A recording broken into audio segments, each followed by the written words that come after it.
ሁላችንም በሚባል ደረጃ ኢጎ የሚባለው ነገር ህይወታችን ላይ በጣም ትልቅ ኢምፓክት እያመጣ ይገኛል። ይሄንን ከዚህ በፊት በቲክቶክ ፔጅ ላይ ተናግሬ አውቃለሁኝና ኢጎ ህይወታችንን ከምታስቡ በላይ ያመሰቃቀለው ይገኛል። ሰላም እንዴት ናችሁ ጋይስ? ቅዱስ አብርሃም ኮሪ ነኝ። እስከዛሬ ድረስ ተመልክታችሁ የማታውቁ ከሆነ በተለያዩ ሶሻል ሚዲያ ፕላትፎርሞች ላይ ወጣቶችን ቲኔጆችን ሊረዳ የሚችል የተለያዩ አይነት ኢንሳይቶችን እሰጣለሁኝ። ሰው ከኤጁኬሽን ጋር እንዲሁም ቢዝነስ እንዲሁም ደግሞ ሰልፍ ኢምፕሩቭመንት ጋር ሪሌትድ የሆኑ ነገሮችን ሼር አድርጋለሁኝ። ከዛ በተጨማሪ ራን ማድረገው ኮሚኒቲ አለ። ይሄ ኮሚኒቲ ጆይን ማድረግ ብትፈልጉ ከሆነ ከስር ሊንክ የቴሌግራም ሊንክ አስቀምጥላችኋለሁ። ጆይን ማድረግ እንዳትረሱ እና እስከዛሬ ድረስ ይሄንን ቻናል አይታችሁ ማታውቁ ሰዎች ከሆናችሁ ሰብስክራይብ በማድረግ የኮሪን ፋሚሊ ጆይን አድርጉ። ዛሬ የምናወራባት ርዕስ ምንም ስክሪፕት የለኝም፣ ጀስት ጄኖን ውስጤን ሰሞኑን እየተሰማኝ ስለሆነ ነው ዝም ብዬ ካሜራዬን ብድግ አድርጌ ለምን ስለዚህ ሀሳብ እንዲሁ ማላወራ ብዬ የመጣሁት። ሶ ኢትስ አባውት ኢጎ የምንለው ነገርና how our community እንዴት አፌክት እያደረገን እንዳለ ጀነራሊ በቃ ከነዚህ ጋር ሪሌትድ ያደረገ ጉዳይ ነው የምናወራው። ስለዚህ የዛሬው ቪዲዮ is about self improvement። ስለዚህ የself improvement የኮሪ ቤተሰቦች ሰብሰብ በሉና ቀጥታ ወደ ቪዲዮ እንግባ።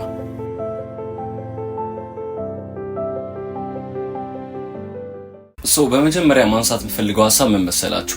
ለምንድን ነው አብዛኛውን ጊዜ ከገጠር ከክፍለ ሀገር የሚመጡ ልጆች ማለት ለመማር ሳይሆን ለመስራት የሚመጡ ልጆች ለምን ይመስላችኋል በጣም ሰክሰስፉል የሚሆኑት? ወይም ደግሞ ሞስት ኦፍ ዘ ታይም ለምንድን ነው ያልተማረ ሰው ሰክሰስፉል የሚሆነው? እኔ በጣም ይሄ ጥያቄ ይሆንብኛል። ማለት መማር እውቀት መያዝ አላቅም ውስጥ የሚሰጠው ፊሊንግ አለ፣ እውነት የሚሰጠው የደስታ ፊሊንግ አለ። አት ዘ ሴም ታይም ደግሞ ተምሮ ደግሞ መጨረሻ ላይ ምንም አለማግኘት ደግሞ በጣም የሚደብር ነገር ይሆናል። እና ለምንድን ነው የማይማሩ? አሁን ለምሳሌ ስፔሻሊ ጉራጌዎች ምናምን ለምንድን ነው በጣም ሰክሰስፉል የሚሆኑት የሚለውን ነገር በጣም ጠይቁኝና ከአባቴም ጋር ቁጭ ብለን አወራንበት። ምን ሀሳብ ላይ ደረስኩ ይመስላችሁ? እነዚህ ከክፍለ ሀገር የሚመጡ ሰዎች ከተማን የማያውቁ ሰዎች ኢጎ የሚባል ነገር የለባቸው።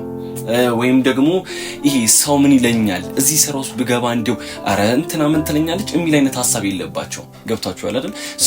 ያ ፍራቻ ስለሌለባቸው ከምንም ተነስተው የትም መድረስ እንደሚችሉ ያውቃሉ። እኛ ከተማ ውስጥ ተወልደን ያደግን ልጆች፣ እኛ ማህበረሰባችን በጣም ኢንፍሉዌንስ የሚያደርገን ሰዎች ግን በጣም እንጨነቃለን። ቢካዝ ዛሬ ወርደን የሆነ ስራ ብንሰራ አካባቢው ላይ ያለው ሰው ምን ይለኛል የሚል አይነት ስሜት ይፈጥርብናል። አት ሴም ታይም ዛሬ ወተን ህይወታችን የተሻለ ለማድረግ የሆነ አይነት ሲስተም ውስጥ ብንገባ በዙሪያችን ያሉ ሰዎች ምን ይሉኛል የሚል ስሜት ውስጥ እንገባለን። አት ሴም ታይም ደግሞ ከክፍለ ሀገር የሚመጡ ሰዎች ምናምን ብትመለከቱ they are free ሄደው የሆነ ሰው ለመጠየቅ ሄደው የሆነ አይነት ሄልፕ ሪች አውት ለማድረግ በጣም ፍሪ ናቸው። ገብቷችኋል? እንደማያውቁ ሆኖ ነው ሰው የሚቀርቡት። እኛ ከተማ ውስጥ ያለን እኛ በጣም ነገሮችን እንደምናውቅ ራሳችንን የምንነግር ሰዎች ግን ሰዎችን ሪች አውት አድርገን ለመጠየቅ እኛ እንድንጠይቅ እንጂ ሰዎችን ለመጠየቅ even we are not willing አይደለም። እና ያ ከምታስቡት በላይ በድረስ የምንፈልገው ደረጃ የጎተተን ይገኛል። ከዛ በተጨማሪ ኢጎ የሚባለውን ሀሳብ ካነሳኝ አይቀር ባለፈው ስሰራ ኢጎ ምንድነው ብላችሁ ነበርና አንዳንድ ሰው እንዲሁም ሪኮመንድ አድርጎኛል። ኢጎ ኢዝ አን ኤኒሚ የሚባል መጽሐፍ አለ መሰለኝ። እሱን እንዳነበው ማለት ነው። እኔ እውነት ለመናገር ጀምሬው ነበረ መጽሐፉን፣ ግን I'm not that much መጽሐፍ አንባቢ ሰው to be honest ማለት ነው። ጄኑዊን መሆን ስላለብኝ እዚህ ጋር በጣም እንደሚጠቅም ስለማቅ በጣም ወደዛ አይነት ሙድ ለመግባት እየሞከርኩኝ ነው። ግን አንባቢ የሚባል አይነት ሰው አይደለሁኝ እና ጀምሬው ብዙ ኢንትረስትድ አልነበርኩም ገና እንደጀመርኩት ሶዳት አቆምኩት ነገር። ግን አሁን ድጋሚ ማነበው ይመስለኛል። እና ምንድነው በጣም ያስተዋልኩት ሐሳብ ኢጎ ማለት ጀነራሊ እኔ በቃ ለኔ ያለው ትርጉም is የሆነን ሰው ቀርባችሁ እኔ የምረዳበት መንገድ ነው። አሁን ለምሳሌ እዛ ጋር የሆነ ሰው አለ ሄጄ የሆነ የምፈልገው ነገር እኮ አለ ውስጤ የሚነግረኝ ያንን ነገርና ለማግኘት ደግሞ ያንን ሰው ሪች አውት አድርጌ መጠየቅ አለብኝ። ማለት እባክህ እንድትረዳኝ ፈልጌ ነው በዚህ መልኩ በረዳኝ በጣም የተሻለ ነው ብዬ መጠየቅ እንዳለብኝ አውቃለሁ። ግን ውስጤ ውስጥ አለ የሆነ የሚጎትተኝ ነገር ማለት ሄጄ ብጠይቀው እንዴ ምን ክብሬን እኮ እንትልለው የሚል አይነት ፊሊንግ ማለት ነው። ያ ፊሊንግ ለኔ ኢጎ ብዬ ነው እኔ ሪፈር ማድረግ ያን ነገር ኢጎ ነው። ለእናንተ ኢጎ ምን ማለት እንደሆነ ኢዘር ኮሚኒቲ ላይ ወይም ደግሞ ኮሜንት ላይ አስቀምጡልኝ። ለኔ ግን ኢጎዬ እንደዛ ነው የምረዳው። ወይም ለምሳሌ በቃ ይሄ ክብራችን አለ አይደል ውስጣችን ያለው ክብር ለዛ ምን ተጠነቀቀለት ማለት ነው። ሰዎች ብሬክ አውት አድርገው እንዳይገቡ ማንፈልገው ነገር እሱን ኢጎ ምለውና እሱን ነገር መስበር የሚችል ሰው ወይኔ በእውነት እኔ እንዴት እንደምቀና እውነት ኢጎ የሌለበትን ሰው እንዴት እንደሚያስቀናኝ ሰዎች ሪች አውት ማድረግ ማውራት ከዛ በኋላ ኦፖርቹኒቲዎችን ሲክ ማድረግ ወርዶ መስራት ወርዶ ዝቅ ብሎ ምንም እንደማያውቅ ሆኖ መኖር የሚችል ሰው ማለት በቃ ህይወትን ኦልሞስት በቃ ምንም ከዛ በላይ የሚያስፈልገን ነገር የለም። እዚህ ምድር ላይ ከኖርን ድረስ ፈጣሪ የሚላል እኮ በቃ ዝቅ በል እንደማታውቅ ሆነህ ለሰዎች ተገዛ that's it። ስለዚህ ያንን ስታደርግ መጨረሻ ላይ ያንተ ከፍታ ይመጣል ነው። ዘላለምህን ተገዝተህ ትኖራለህ ማለት አይደለም። ወይም ደግሞ ዘላለምህን ሰዎችን እየለመንክ ሰዎችን እየጠየቅክ እንደዚህ ብትረዱኝ በዚህ ስራ ብገባ የሚል አይነት ነገር ሁሌ ታደርገዋለህ ማለት አይደለም። ግን ያንተ ቀን እስኪመጣ ድረስ ግን መውረድ ባለበት ሰዓት ዝቅ ማለት አለበት እና ያንን አለማወቅ በጣም ይጎዳቸዋል ከምላችሁ በላይ። እኔ አሁን የራሴ ስራ በመጀመርበት ሰዓት ላይ በጣም እንትን ያለኝ የጎዳኝ ነገር ቢኖር በመሰላችሁ ሄጄ ሰዎችን መጠየቅ አልቻልኩኝም ነበር እና I read የሆነ ቦታ ላይ ምን ያህል ኢጎ the first time ኢጎ የሚባለውን ነገር ያወቅኩት የዛን ጊዜ ነበር። I guess ወደ 6 ወር 7 ወር አካባቢ በፊት ነው እና ልክ የመጀመሪያ ቀን ስሰማ it was ማለት እንዴ ነው ያልኩት ለከ ይሄ ነው በቃ ይሄ ነው ከሁሉም ነገር እየጎዳኛል። በዛው ሰዓት ላይ እውነት እንደ ትልቅ ነገር ማያቸውን ሰዎች everybody ነው ሪች አውት ያደረኩት። ሁሉም ሰው ጋር ሄጂ ስም መጥቀስ ስለሌለብኝ ነው። ኦልሞስት ሁሉንም ታቋቸዋላችሁ። እየሄድኩኝ ባካችሁ በዚህ ብትረዱኝ ስልካቸውን የተቀበልኩኝ አለ በቃ በምንም አይነት መልኩ ሊረዱኝ የሚችሉ ሰዎች እንዳለ ሄጂ ሄልፕ ሪች አውት አደረኩኝ ማለት ነው። ያ በእውነት በጣም ይጠቅማቸዋል ጋይስ። እና እኔም በጣም ብዙ ጊዜ አያለሁኝ ላወራህ እኮ ፈልጌ ግን በቃ እንትን ምናምን የሚሉኝ ሰዎች እንዴት ነው ሰው የሆነ ነገር ሄልፕ ፈልጋችሁ እኔ ለመጠየቅ ፈልጋችሁ ግን ላወራህ ፈልጌ ግን ምን ያ ሴንስ አይሰጥም ጋይስ። እባካችሁ መቼም ቢሆን ኢጓችሁን ብሬክ ብታደርጉ የተሻለ ደረጃ ላይ ትደርሳላችሁ። እና ይሄ ከሃይማኖታችሁ ከየትኛውም ሃይማኖትም ኢጎ የሆነ የሚመከር የሆነ አክሴፕት የሚደረግ ነገር አይደለም። ከየትኛውም የስራ ፊልድም ጋር የሚሄድ ነገር አይደለም። በየትኛውም ማህበረሰብ ኢጎ አክሴፕት የሚደረግ ነገር አይደለምና ኢጓችሁን ብሬክ ማድረግ ህይወታችሁን ሰስቴን ያደርግላችኋልና ራሳችሁ መቀየር የምታስቡ ሰዎች ከሆናችሁ the first thing that I'm going to recommend you is to break your ego fully ማለት ነው። ሙሉ በሙሉ ኢጓችሁ ብሬክ አድርጉትና you're going to see how ላይፋችሁ ቼንጅ እንደሚያደርግ ሙሉ በሙሉ ማለት ሜንታሊቲያችሁ ይሄ ስትሬስ ወይም ደግሞ የሆነ ልባችሁ ውስጥ በጣም የሚያስጨንቃችሁ ነገር እንዳለ እንዴት እንደሚወጣ ትመለከቱታላችሁና ለእንደዚህ አይነት ነገር ደግሞ ፈጣሪያችሁን መለመን በፍጹም እንዳትረሱ። ጠይቁ። በቃ ይሄ ውስጥ ያለውን የክብር ስሜት እንዲያወጣላችሁ ለምኑ አምላካችሁ። ያ በጣም ይረዳችኋል ከምላችሁ በላይና ማህበረሰባችን ደግሞ በእውነቱ ያሳደገን በዛ መልኩ አይደለም።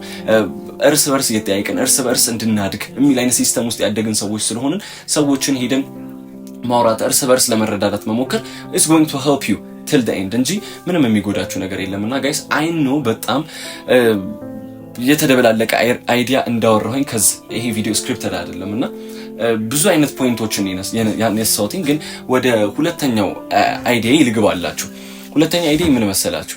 ኢንቫይሮንመንታችን ወይም ደግሞ አካባቢያችን ማህበረሰባችን በምን አይነት መልኩ ይጎዳናል፣ በምን አይነት መልኩ ይጎትተናል ከሆነ ከምንፈልገው ነገር ያም ሳይድ ስላለው ማለት ነውና ከኢጎ በተጨማሪ እኔ የክፍለ ሀገር ሰዎችን በጣም የምወድበት አንደኛው ምክንያት ሁለተኛው ምክንያት ኢጓቸውን ብሬክ ከማድረግ ውጪ ለየትኛውም ስራ ተገዢ ናቸው። ቅድም ማንሳቸዋለሁ። ለየትኛውም ስራ ራሳቸው መውረድ ባለባቸው ልክ አውርደው ለመስራት ዝግጁ ናቸው። አሁን እንደ ዩኒቨርሲቲ ተማሪ ማለት ነው ሁሉንም ሰው ሪኮመንድ ማድረገው እና እኔም እያሰብኩት ያለሁትን አንድ ነገር ልንገራችሁ። ሁላችንም ፍሪ ታይም በጣም ብዙ አለ።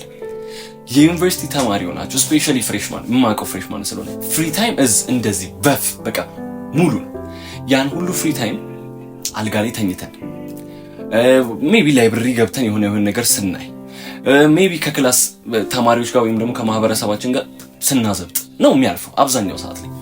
ግን ዊኖ እኮ ገንዘብ እንደሌለ አይደል? ይሄ ሁላችን ዲፓርት ላይ የምናውቀው ነው። ዊኖ ገንዘብ መስራት እንዳለብንና ዊኖ የሆነ የምንፈልገው ነገር አለ። ነገር ግን ያንን የመግዛት ፋይናንሻል አቢሊቲ እንደሌለን እናውቃለን። ግን ወርደን መስራት ዝግጁ አይደለንም። የምንፈልገው ከፍ ያለ ነገር ነው። በቃ ከፍ ያለ በሰዎች ሊያስከበር የሚችል ደረታችን አስነፍቶ ሊያራምደን የሚችል አይነት ስራ ነው የምንፈልገው። ወርደን ፐርታይም አስተናጋጅነት ስራ፣ ወርደን ፐርታይም ባሪስታነት ስራ ለመስራት ዝግጁ አይደለንም። ወርደን የሆነ ቦታ ውስጥ ገብተን ተማሪዎችን ቁጭ አድርጎ ለማስጠናት ዝግጁ አይደለንም። እኛ የምንፈልገው የሆነ ቢሮ ቁጭ ብለን ምን ሰራው ስራ ነው። ሜቢ ኦንላይን ነገሮችን ነው የምንፈልገው። ግን ወርዳችሁ የሆነ ነገር መስራት ካለመዳችሁ የትኛውም ስራ ላይ ሰክሰስፉል አትሆኑም። አም ሹር በዛ because የትኛውንም ሰው እንትን አሰ ሪፈረንስ ልትጠቀሙ ትችላላችሁ። ለምሳሌ የኛ በጣም በኔ ፊልድ ላይ ካለ በጣም ከማደንቀው ከመወደው እንደ ሜንቶሪ እንደ ትልቅ ሰው ከመመለከት ሰው አንዱ ዮናስ ሞህ ነው እና ዮናስ ሞህ ወርዶ ተቀጥሮ ሰርቷል። በጣም ብዙ ስራዎችን የሰራ ሰው ነው ማለት ወደዚህ ስራ ከመግባቱ በፊት ሶሻል ሚዲያ ላይ ኢቨን ራሱን ሲያወጣ በጣም የሄደበትን መንገድ ይሁ ሶሻል ሚዲያ ላይ እሱ አሁን ያለበት ደረጃ አለ። ግን መጀመሪያ ኤርሊ ስቴጅ ላይ ምን አይነት ሰው ነበር? ምን አይነት ፊዚክ ነበር የነበረው? ገብቷችኋል? ምን አይነት ደረጃ ላይ ምን አይነት ፖዚሽን ላይ ሆኖ ነው ራሱን ያወጣው? በምን አይነት ገንዘብ ነው ፎር ዘ ፈርስት ታይም ሲቀጠር የነበረው? ሌላም ሰዎች መጥራት ትችላላችሁ። እነማን ያዟል እሸቱ ምን ሰዓት ላይ ነው ራሳቸውን ያወጡት? ሶሻል ሚዲያ ላይ ምን ሰዓት ላይ ምን ስራ ሲሰሩ ነበር?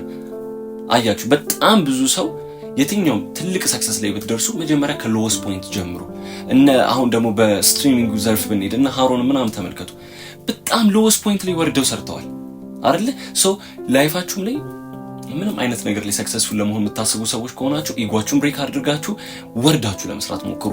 ዝቅ ብላችሁ ከዝቅተኛው ነገር ለመጀመር ሞክሩ። ይሄንን ስላችሁ እውነት ይሄ እምላችሁ ነገር ትልቅ ኦፖርቹኒቲ ሳትጠቀሙ ተሄዳችሁ ትንሽ ዮጋ ተዘፍዘፉ እያልኩኝ አይደለም። ይሄ በሚስ አንደርስታንድ እንዳታደርጉት እያልኩ ያለሁት ምንድነው ያገኛችሁት ኦፖርቹኒቲ ካለና ልባችሁ ውስጥ ግን አረ እነዛ ሰዎች እኮ ይሄን ስራ ቢያዩኝ እኮ በጣም እኮ ክብሬን እኮ በጣም ይጎዳዋል የምትሉት ነገር ካለ እባካችሁ እሱን ነገር አቁሙና እኔን አምናችሁ እዛ ነገር ውስጥ ግቡ። እኔ በጣም ብዙ እንትን ልነግራችሁ እችላለሁ። በጣም ከማደንቃቸው ሰዎች መካከል በእንደዚህ ሚስ ቸኮሌት ቲክቶክ ላይ የምታውቋት ከሆነ በጣም ስም ሜንሽን እያደረኩኝ ነው እንዲረዳችሁ ነው። ገብታችሁ ቲክቶክ ላይ የምነግራችሁን ሰዎች ገብታችሁ ያቸው ሚስ ቸኮሌት የምታውቋት ከሆነ በጣም ኢንስፓየር ከሚያደርጉኝ ሰዎች መካከል አንዷ ናት እና ስፔሻሊ ለሴቶች ደግሞ በጣም ኢንስፓየር ታደርጋለች። ተምራለች። አስቡት፣ በጣም ለውስጥ የሚባሉ ስራዎችን ሰርታለች። ጂንስ የሆነ ነገር ስታርግ ኢፖክሲ ሰሞኑን በቅርብ ጊዜ አሁን እዚህ ካፌ ቢዝነስ ላይ ገብታለች። እድሜዋ ከ23 ከ24 ያልበለጠ ነው እና ምን ያህል ጆርኒያችሁ እንደሚቀየር ለስራ ሪስፔክት ካላችሁ፣ ለምትሰሩት ነገር ሪስፔክት ካላችሁ፣ ሰዎች ስለሚሏችሁ ነገር ግድ የማትሰጡ ሰዎች ከሆናችሁ ህይወታችሁ ቼንጅ የማያደርግበት ምንም ምክንያት የለም። እና ጋይስ ዛሬ ጀስት ምንም ስክሪፕት አላደረኩትኝም ልቤ ውስጥ የመጣውን የተሰማኝን ነገር ሼር ሳላደርግ አልለፈው ብዬ ነው። እና ጋይስ አንድ እንድታቆል የሚፈልገው ነገር ደግሞ እኔ እነዚህን ቪዲዮዎች ሜክ የማደርገው ለራሴም ነው። እሺ ጋይስ፣ እና ዛሬ ብድግ ብዬ ነገ ብድግ ብዬ የምመለከታቸው ቪዲዮዎች ናቸው። ቢካዝ እኔም የራሴ የሆነ ሎስ ፖይንት አለኝ። እኔ የኢጎ በጣም ከሚባሉ ተጠቂዎች መካከል አንዱ ነኝ። እውነቱን ለመናገር በጣም ኢጎ የሚጎዳኝ ሰው ነኝ። በጣም ብዙ ኦፖርቹኒቲዎችንም አስመልጦኛል። በጣም ወርጄ የመስራት ፍላጎት የሌለኝ ሰው ነኝ። ግን ያ ነገር ብሬክ መደረግ እንዳለበት አምናለሁኝም አውቃለሁ። ለዛ ያንን ነገር ላይ ሁላችንም እንድናስተካክል በሚል ነው ቪዲዮ ሜክ እያደረኩ ያለሁት እንጂ እኔ ፐርፌክት ሰው ሆኜ እንዳይመስላችሁ ለማለት ፈልጋለሁኝ። አይገስ የዛሬው ቪዲዮ እዚህ ጋር ብናበቃው ይሻላል። እንደዚህ አይነት ቪዲዮዎችም የምትፈልጉ ከሆነ ኮሜንት ላይ አስቀምጡልኝ ጋይስ። ሰብስክራይብ ማድረግ እንዳትረሱ፣ እንዲሁም ደግሞ የሶሻል ሚዲያ አካውንቶችን ፎሎ እንድታደርጉ ከስር አስቀምጥላችኋለሁ ዲስክሪፕሽን ላይ። and this was the video. Thank you so much. Don't forget to subscribe. ይመቻችሁ።